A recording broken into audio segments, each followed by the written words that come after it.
we do. Even though I'm retired, I still like Fridays, you You know, know? I was wondering about that since I'm not actually retired, though I was thinking about it today that I'm probably pretty damn close to actually being retired. I mean, you know, but I was wondering about that today.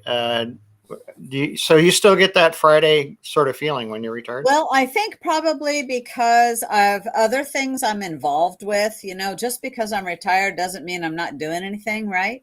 And Hmm. other things I'm involved with, and I go, okay, now's the weekend, and I can work on some other stuff. And so that's otherwise, when we were still out sailing, hey, everybody, every day was Saturday. Good reason to buy a sailboat right there. Oh, Every day oh, let me Saturday. tell you, every day was Saturday, and that's what the wards are doing right now. They've purchased themselves a catamaran that's and Kelly Ward, Kelly and Michael. yep, yep, Kelly and Michael, and I'm following them on social media, and I just go, oh yeah, now you're talking my language. This Wow. is so every day is Saturday for them as long as they're out doing that. Did they retire? I have no idea. I Hmm. have no idea. I know they were recently over in the Bahamas, and their boat is getting delivered to them. Because I saw a track. I guess it had left South Africa. I think they're made in South Africa. I see. Yeah.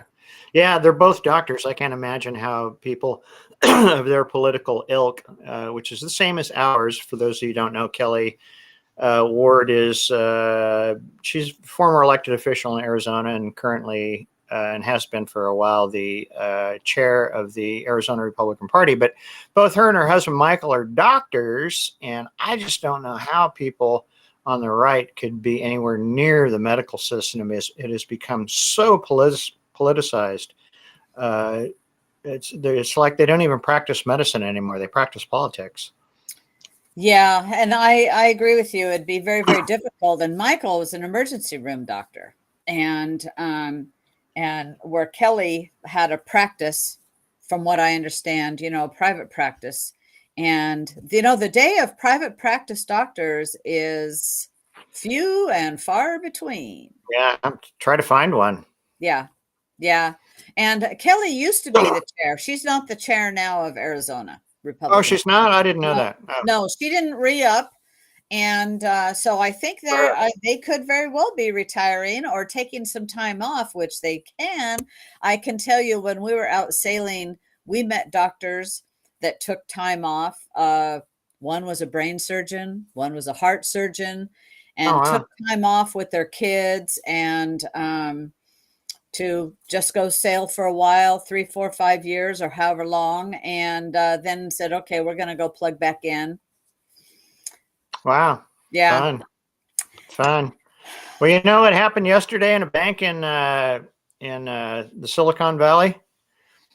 Yes, I do. I'll tell you Not, what. not, not today, but what happened yesterday is the amazing thing. So the Silicon Valley Bank, which is a bank, as you might expect in the Silicon Valley, that deals with a lot of high tech and startups. I think they kind of brand themselves as the bank for startups.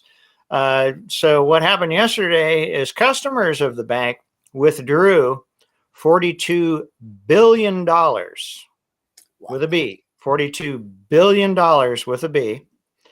And today, I'm not sure what time today, I think it was fairly early in the day, the FDIC came in and shut the bank down. And now everybody who had deposits, and it's 90%, 97% of the deposits in that bank were over $250,000. And of course, the FDIC only insures cash to $250,000. Everything past that, you are SOL. And that's That's what's, exactly right. yeah. And yesterday their stock fell 60%. Yeah. Yeah, Yeah. and the FDIC insurance, now that FDIC has shut the bank down, taken it over, and what I understand, they've even changed the name of it. It's a per depositor, $250,000. Right. And, so think of a husband and wife, and they've got $250,000 plus. Let's say they've got 500,000. they've just lost 250,000, $250,000. Yeah. You know, this is really bad. And I didn't know about the big run on the banks. I did see a story very quickly earlier that in New York, 4 people were at the office in New York wanting to make a withdrawal, and the manager called the cops on them. Yeah. Yeah. Well, yeah. Once the FDIC shut it down, everybody who had money in the bank was out of luck. And, I'm sure there's a lot of companies. I know that Roku is one of them, the TV service, the streaming service, the little Roku Oh, box, which I've had for a long time, uh, like 10 years or something. I use it up north at my house up north, but they had $437 million in that bank, which was 26% of their cash position. wow. So, Wow. and you can imagine that quite a few companies had their payroll accounts in there. I mean, because normally you don't keep a lot of cash. Uh, I guess I don't advocate for letting a lot of cash just lay around. It makes more sense to deploy it in some sort of fashion than just watch it disintegrate with inflation in a bank somewhere. But you can imagine that a lot of companies had their payroll accounts in there, and they're not going to be able to make payroll. Some of them, a lot of them. No, you're absolutely right. They're not going to make payroll. And I mean, how do you scramble to do that? So I found the name. The new entity is called the Deposit Insurance National Bank of Santa Clara, DINB, and transferred all the insured deposits into there. The Yeah, FDIC did when they closed the bank. right. And, And those will be you know, available Monday. So talk about a everybody, big money grab. everybody who is insured will be made whole on Monday. But again, that was only like 2.5% or something of the total number of depositors in that bank. Everybody else is just with up to 250,000. Everything over that, they're just left holding the bag. So if you had $100 million in your account, you have 250,000 now. Right. And the thing about this too is if you look if you look at what caused their downfall is, banks are in the business of lending money, and this particular bank, its lending business had dropped off significantly, and so like all other banks, they invest their money in securities, treasuries, and then usually mortgage-backed securities as well. Well, when you buy bonds are probably the biggest holder, or the biggest instrument that they use. And when interest rates go up, the bonds that you purchased fall in value. So if you buy a bond and you see it to maturity, you never lose money on it. And unfortunately, they had to scramble to cover these withdrawals, and they had to sell bonds at a significant loss.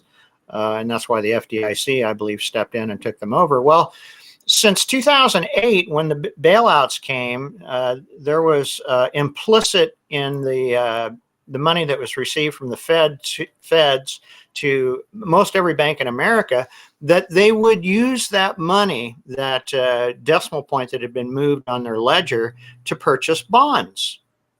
It's kind of a circular deal. We'll print the money, but you purchase the bonds. And so a lot of banks have a lot of freaking bonds. Yeah. Kind of dug That aren't into this. worth anything right now. Well, you don't want to have to sell them right now. No, I mean, buy and hold, it's okay, but not to sell them at a loss. You're right. You do not want to have to sell your bonds right now. Now, was it a fluke? Yeah, it's probably a fluke that 42 billion was withdrawn from that bank. I'm sure there was back channel rumors flying around that the bank might become insolvent, and people with large amounts of money in that bank said, well, I'm not going down with it. Will that happen to other banks? I don't know, but I do know that the same thing could happen to other banks, because the first thing you ask when you hear this, you go, well, is this an isolated incident, or is this the tip of some sort of iceberg? And who knows? I've wondered that as well. And this bank was the 18th largest in the US, but I wonder, I think it's going to have a ripple effect for some other banks that aren't necessarily solvent. And like with I belong with a credit union, and I've wondered about this, well, let's see. But our credit union, I know, doesn't sell paper. So they're holding all of that, and I can only, hope that everything is good there. But Yeah. Yeah, and I'm not sure that credit unions are privy to the amount of fractional banking money that comes from the Federal Reserve. Credit unions are nonprofits; they're not supposed to make money, but they do, and I think they make most of it from loans. Credit cards, mortgages, and cars. And I actually had, there's another story that came out today. I don't know if you saw it, but weird timing, not related, but scary timing is that large amounts of Wells Fargo's customers were reporting this morning that there was no money in their account. oh, really? I hadn't Yeah, heard that one. yeah, it was fairly early this morning. It I just had that happen. disappeared. How does it evaporate? Digital glitches. That happened to me at OCCU. I went to use my debit card or something like that, and it was declined. I go, no, there's no way it can be declined. I open up my app and I have a negative balance. Wait a minute. Whoa, whoa. Yeah, and so I go, and I look. I think it was in my app that it was some ACH problem, and they were deducting thousands of dollars out of my account, and it was apparently system wide, and it was it was restored by the end of the day, but still it's a little scary when that kind of stuff happens. But not so lucky for 97% of the depositors at Silicon Valley National Bank. No, and so I've wondered. I was reading today, early this morning, about there is a lot of defaults going on as well in commercial real estate, and I wondered if this could have a part on that. I have no idea, because, like you say, they're startups, so they are renting office space, and I don't think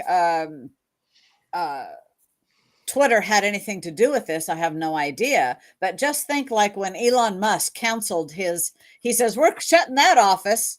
He was stopping the money for the company from bleeding money, and, getting rid of the chaff of the business. And so imagine that, when with our economy of what's going on and mass layoffs in the tech sector that we're hearing about and reading about. So I'm wondering if some of that just couldn't play with it. I have no idea. I'm not saying anything that Elon Musk had anything to do with it by means, just as an example. And knowing there's a lot of defaults going on right now with the commercial real estate, with losing tenants. Yeah, well, there's a lot of consumer defaults going on too. I know that I read something, car repossessions are way up. People are defaulting on their car loans. And that, one of the banks that's kind of on the shaky list, I dug fairly deep into it, and there's a list of some other banks that could be shaky. And one of them is Ally Bank, which is a huge car lender. They're out of Detroit. And so it's some interesting times. Boy, that's for sure. Hey, let's dive into this education, the libs of TikTok. So a story was brought to our attention about a Eugene schools. You guys, this might just blow your socks off. I don't know. Eugene school has a teacher has allegedly given students an assignment to write a detailed paper about a sexual fantasy. And I can't read this on my computer screen, but I can read it right here to you, what this thing says.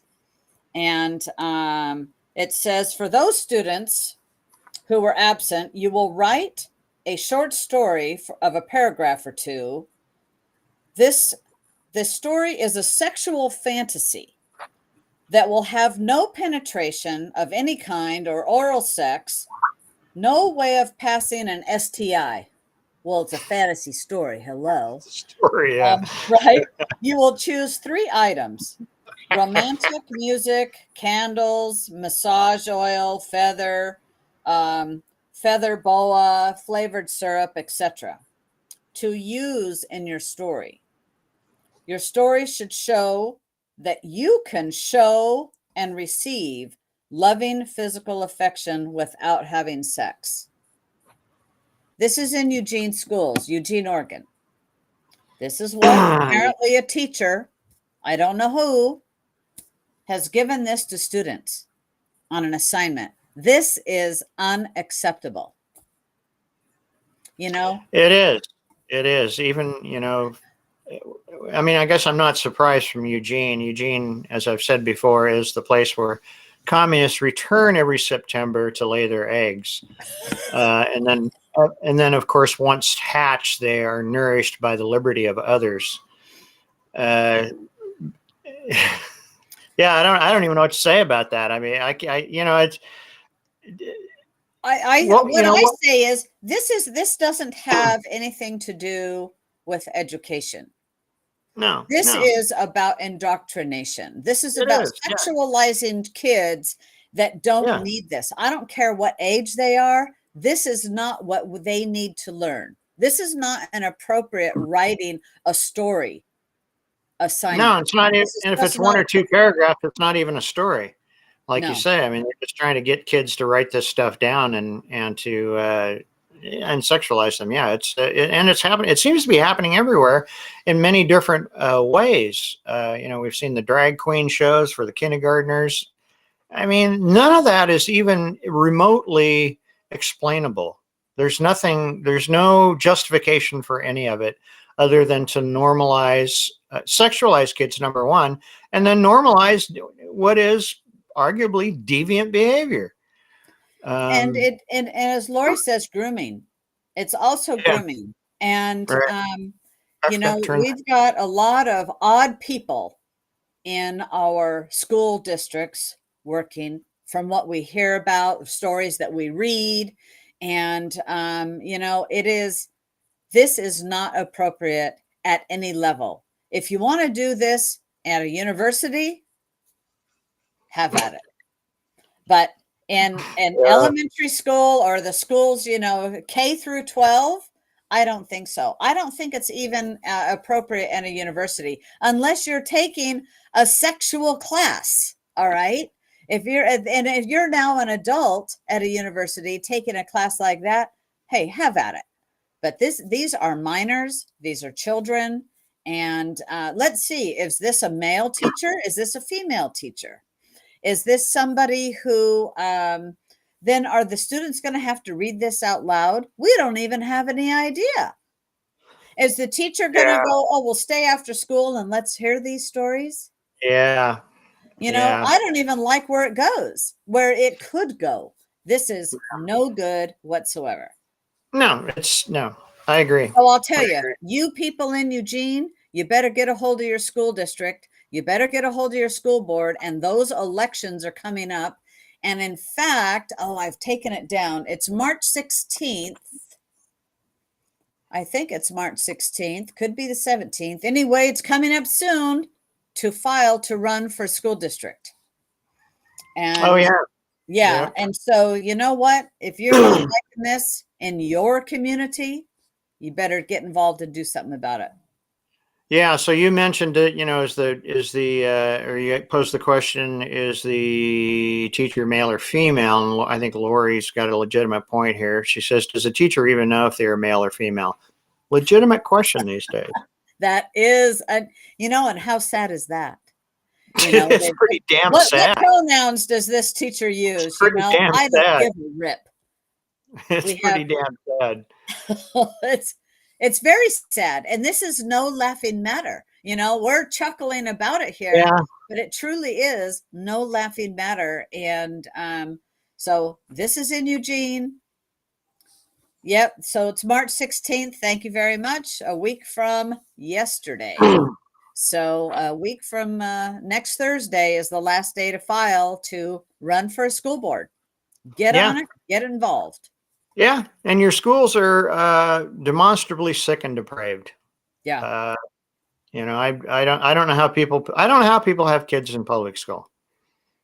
I hate to step on people's toes, but I don't know how you do it. I know it. I know it. But yet we still have to take our schools back. Whether your kids are in private school or homeschool, we need to take our school districts back, because this is the indoctrination. This is the turning out some quite radical kids and screwing up a generation. And so if we don't fight for the schools and fight for the school districts and say this is not acceptable in our community and in our schools, then we're just capitulating. Yeah. Well, yeah, destroying a generation is destroying America's future. Yeah. Yeah, absolutely. So I wanted to get that covered because that is absolutely breaking news. And Yeah. So speaking of unions, Bobby Richardson said get rid of the unions. So I hear tell the state of Oregon is still illegally extracting money from people's paychecks and giving it to the SEIU. Well, they are, in fact. And yesterday, the state was hit with a restraining order over union dues. And an employee, so the SEIU is deducting dues on the behalf of service employees, the SEIU, from a state employee that never authorized the deduction in the first place. So, I'm glad to see that she's fighting back. I've just posted that story here, and so apparently it was on March 8th. U.S. District Court Judge Michael Mosman granted a temporary restraining order preventing Oregon's Department of Administrative Services from continuing to deduct dues on behalf of the SEIU. And so apparently Victoria Bright began working for the state in November of 2022, and she made a point of declining the membership because she took exception to its political agenda and bargaining tactics. And she has every right to do that. Right. And she had been a dues paying member from 2013 to 2022. And she left that job and took a different job and said, no, I'm not going to do it. And they did not respect her wishes. And they just kept the money. They just kept deducting the money. And that's totally improper because it's been passed. The Janus decision of 2018 ruled that they cannot, you don't have to mandatorily pay union dues to be a member of the union. So it's, I'm glad that she's taking a stand. I'm glad there's a restraining order against her union dues being deducted, and good for her. Yeah, and I'm glad I'm glad the Freedom Foundation pushed that case all the way to the Supreme Court. Absolutely. Absolutely. They're actually doing really good work. There's the ones that brought the Janus case to the courts to get that decision. Yes. Yeah. Yeah. It's put a big dent in Janus put a big dent in the union's activities. I think their receipts are down like 30%. Because people, there's a lot of good, decent people out there that work for the government, good and decent people, and they don't support the teachers unions, they don't support the SEIU, they don't support any of that stuff. So it's only fair that their money should not. Yeah. Yeah. And I see Lori's comment. Time for YouTube to put together a K through 12 curriculum. I wouldn't say to help parents keep their kids at home. I would say maybe Rumble, but you know what? There are some really good curriculums out there that you don't need YouTube for. And because, YouTube does censoring as well, and where Rumble doesn't, from what I understand. And there is also Ben Carson has got at his foundation, they have got some what is it, Patriots Learning Academy or something like that. Check it out at Ben Carson's foundation. They've got something to help educate little patriots instead of little commie bastards. I'm sorry, I didn't say that, did I? That's okay. That's okay. You can say that. We're all grown ups here. All right. Well, yeah, I try to keep it family friendly. In fact, I've never used a word like that on Captive Audience in the several years I've been doing it. But you know what? It's how I feel. Okay, Bobby, I'm sorry I hurt your ears there. Hey, listen, another some big news. Here election integrity is damn huge and all over. We've got to have free and fair elections, and there is a story that came out March 6th and from the Gateway Pundit that 3 more Secretary of States are approaching Omega for America founder to replace the ERIC system. And the ERIC system, like we have used that here in Oregon, and that is the voter roll system. So apparently this new voter roll is system, Omega for America founder, it actually has a policing system in it that can catch criminals as they make massive changes to voter rolls. So I wanted to bring the story to you because if I think we go back to 2016, it could have been 2020. I don't think so, though. It was 2016 that huge amounts of voters in Oregon had their registration changed.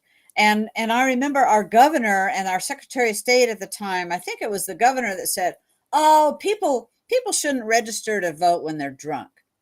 Well, I can tell you, being a PCP and being involved with our county Republican Party and our state party as well, there were people all over Oregon that all of a sudden received a Democrat ballot. And they're going, what the hell? There's even a Facebook page that was made because of that. And that had something, there's a lot of people, several thousand people are in that Facebook page. And it was, I do believe, is my right, David? Was it the governor that said that? It was the Secretary of State's office.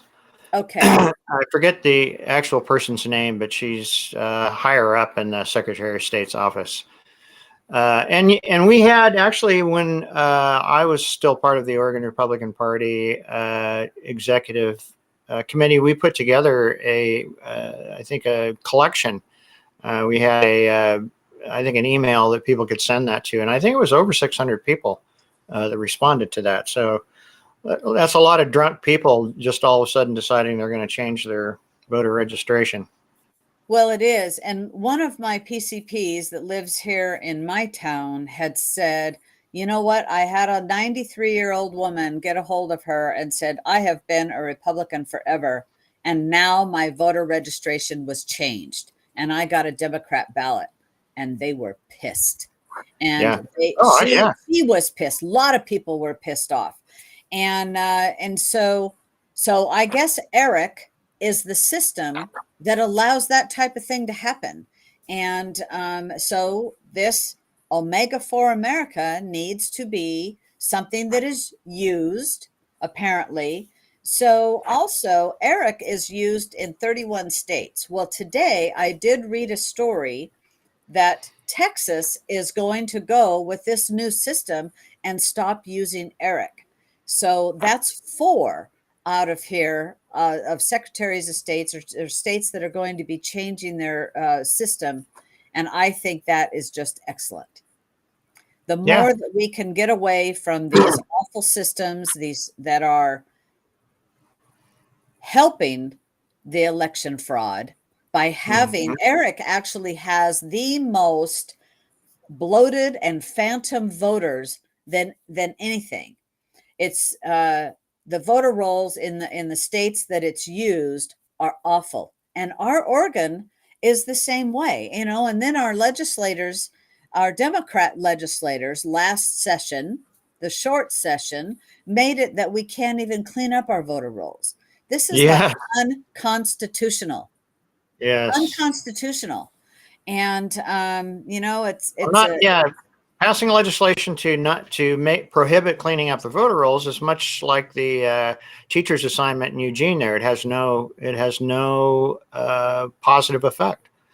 I mean, it's just there's no upside to it. The only thing that it does is open the door for more fraud. Yeah, and so in the article that I posted there is from the Gateway Pundit. There are 4 articles that the Gateway Pundit had reported on the ERIC system in a series of articles and follow-up reports for over a year now. So I recommend, if you're interested in this and talking with your county about let's do something else and putting pressure on our counties to do something else, to, you know, put pressure on the Secretary of State and our legislators, because it's the legislator, but the Secretary of State can pick the system. And, you know, and good luck with ours. It's a lunatic Democrat. But this is good information to have to help combat the system that we have and educate ourselves on how we can fight this. Yes, agreed. All right. Well,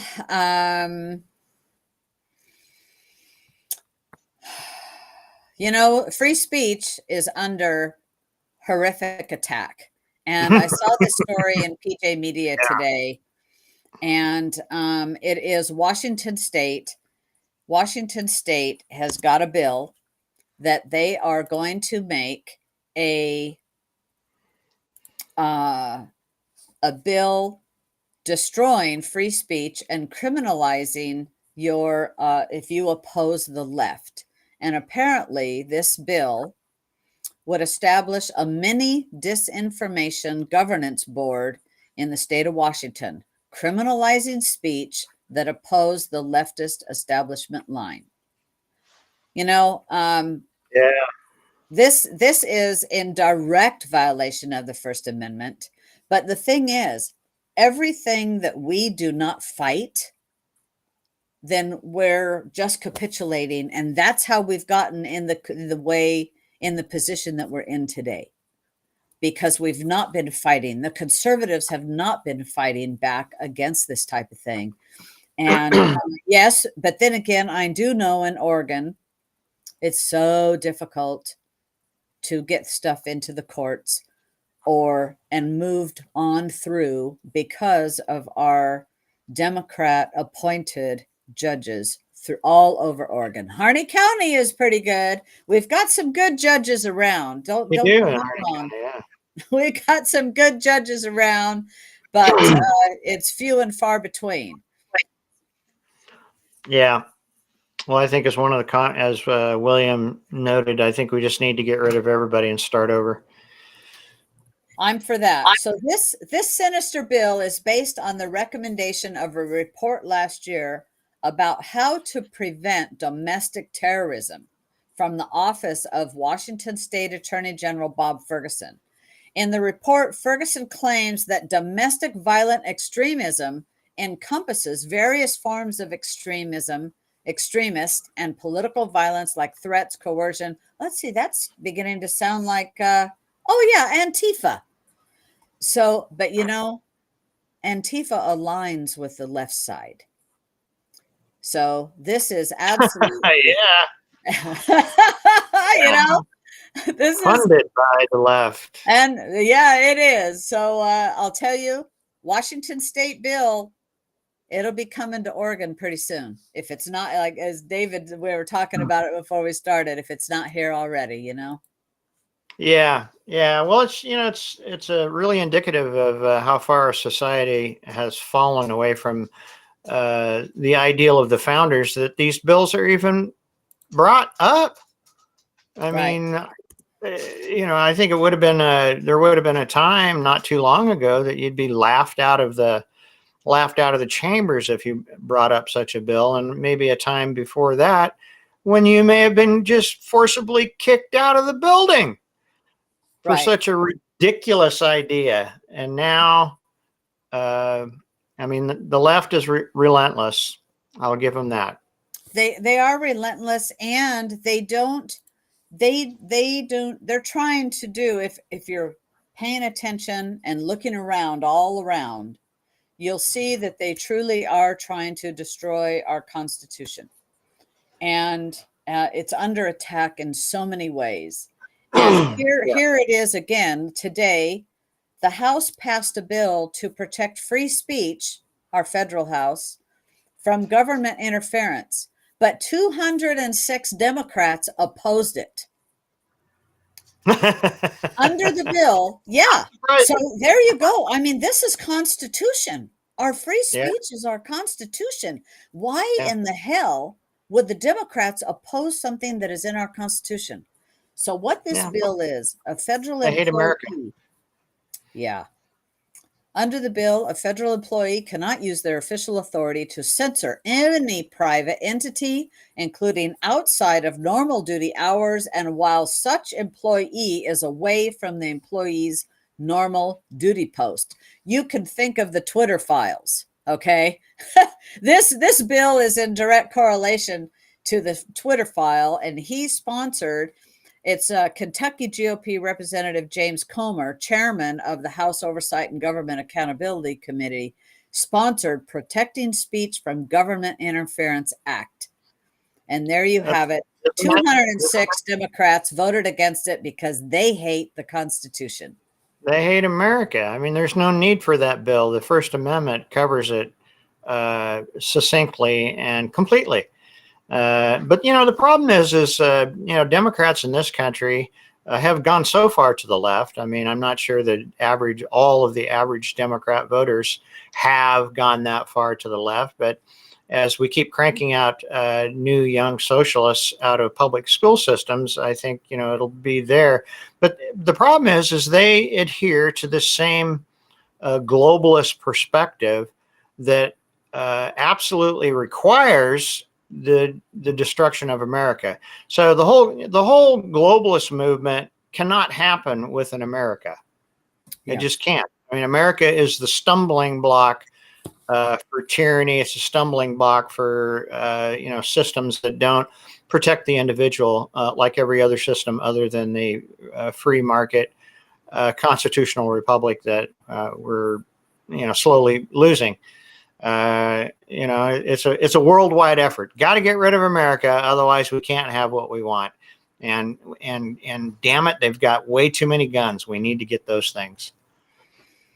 Yeah, well, and we have way too many guns, thank God, and we have way too many rights. That darn thing called the Bill of Rights in our Constitution, and that's why we are so under attack so much on so many areas.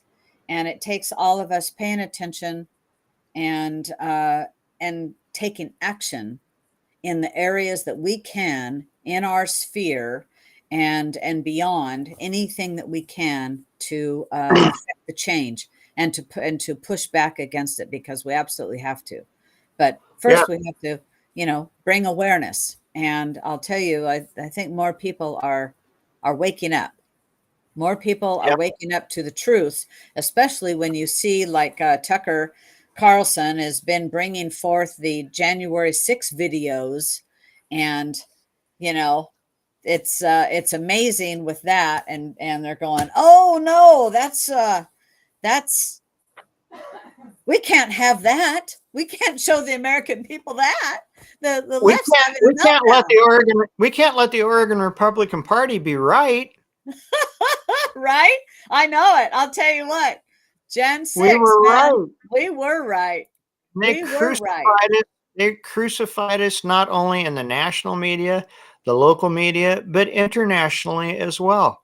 Yeah. They crucified the statement that we made on we passed it on January 18th, my birthday, and then released it to the world on January 19th. And, a couple of the people that voted for that, ran the other way screaming like a little girl when they got a little pressure, from probably from elected Republicans in Oregon. But the rest of us stood strong, and we Yes, were right. we did. And we Thank you, were Tucker. right. We were right. We were right, and we own that, man. We do. False flag, absolutely. And Yeah, my gosh, it's bull. It's total. The story we were fed was just absolute bullshit. yeah, Every it part was. about it was just a lie. A lie in an effort to discredit Trump and a lie to discredit Republicans. It was just and totally complete. It was a political operation. I mean, we saw Shaman Man given a tour of the Capitol on camera by a couple of Capitol Police. Right. Yeah. Exactly. This is not an insurrection. And it's such a damn crime. It is such a crime for these people that have been held in solitary confinement, any kind of confinement, all this time. We're talking detained. 3 years, David. Yeah. Right? Yeah. Is it 2021? 2 years. Yeah. 2 years. January 2021. So it's a crime. It's a crime, and it's an unconstitutional crime, and they should sue the hell out of the people. And if there was an insurrection, if there was an insurrection, if you want to believe there was an insurrection, I'll tell you who is responsible. Whoever commands the Capitol Police are responsible. And, if you know your civics, you know who commands the Capitol Police. And that wicked old witch from San Francisco is the one who is responsible for this. I mean, absolutely. They old Nancy Pelosi herself. I mean, it was on her shoulders what happened. It was not on Trump's shoulders what happened. It was on her shoulders what happened. Yeah. It's on her shoulders Ashley Babbitt got killed. Yes. It's the whole thing and the sham. And now, have you seen that unselect committee, the chairman goes, you know what? None of us on the committee saw any of the tapes. It was the staff. Are you kidding me? Yeah. No way. I don't believe Why do you have those freaking cameras in the first place if it's not for security? I don't believe that nobody on the committee didn't ever saw a video. I do not believe. And here's something else. There are thousands and thousands of hours of that video that we have not seen and that we will not see because we will be able to pinpoint the operatives in there because there were operatives. So someone told the Capitol Police, let them in because a lot of them are working for us. Somebody told the Capitol Police to shoot somebody, to kill somebody. Somebody said that, it's like William said, they're criminals. Yes, they're freaking criminals. And the media, you can't hold them criminally liable because, of the First Amendment. But as far as I'm concerned, they should be ignored. Anybody who called this thing an insurrection, anybody who believed the narrative should be ignored, just absolutely ignored. And everybody who supported this narrative, this elective office should be removed. And I forget who said it. It was either Bobby or Lori said, we should recall or we should impeach them.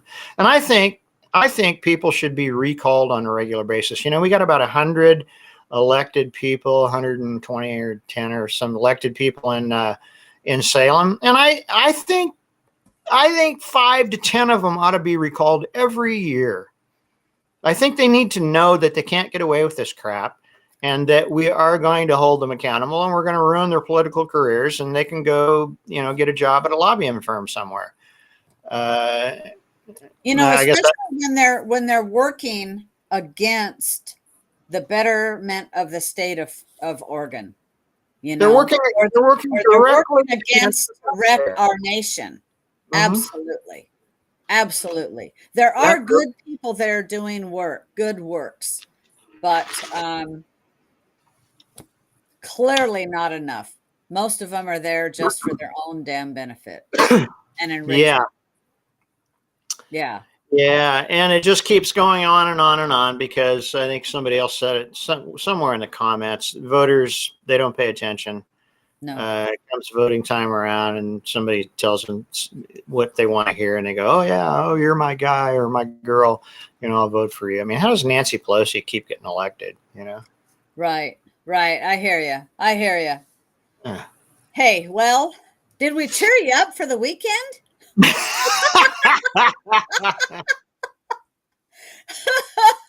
Go out and do something. Chop some wood. Get that adrenaline. Work off. Well, the good news is these lies are being exposed. I got to give it to newly elected Speaker McCarthy. He made good on the getting the tapes and releasing them or giving them to Tucker to be released so we could all see it. We're seeing, the COVID narrative has pretty much been, dismantled. I understand there's a bill or a committee or something in. I think it's a bill. It is a bill in D.C. to force the director of intelligence to declassify all of the COVID stuff. And you know what? So They voted on that unanimously. Yeah, good things. Yeah, that's right. Well, yeah. There's a number of people who didn't vote, but 16 people that didn't vote, but pretty much everybody else did. Yeah, and so I mean, I think we're making strides. I hope that we help on this show. I mean, I can't believe we're still on. To be honest, I mean, some of the stuff we say, and I know I say, other people get completely deplatformed for. And hopefully, we're bringing some light onto it because a lot of this stuff, we've been saying since day one. I've been saying the COVID stuff since day one. We said you were part of the executive committee when we, I think when we did the resolution from the Oregon Republican Party. So people are standing up and saying things. You don't hear us because we don't get amplified. We don't get mainstream media. And we don't have the money to put it out there, but we're out here in the wilderness saying some things, and apparently some people in DC are doing some things. So that's good. That's the good part. Yeah, that is the good part, and this is, I think why we're still doing this is to help bring awareness to new things, what's coming up here, and it's a way of helping our community collectively, Oregon, the nation, what have you. And so that's why I'm still here, and I hope, gosh, I was reading a comment there. That's awful. Well, hey, David, and you've got snow, like 1.5 feet of snow at your place? Well, most of it's melted, about half that now. I don't know. There's probably about 6 inches. It stopped snowing finally yesterday. Yesterday morning was the first day we woke up without any new snow in quite a while. But on Sunday, we had over 1 foot. I think we got another 3 or 4 inches on Monday, a little bit on Tuesday. And then, let's see, yesterday. Yeah, yesterday was the first day that it didn't snow. So we were pretty happy. All right. And Lori, you're right. We do need educational programs. And we're trying to be an educational program, right? But we need more in that, trying to help to bring awareness to what's going on and things that you might not have seen or heard about. So thank you guys for your kindness, being our audience, and spreading the message. Have a good weekend. Good night, everyone.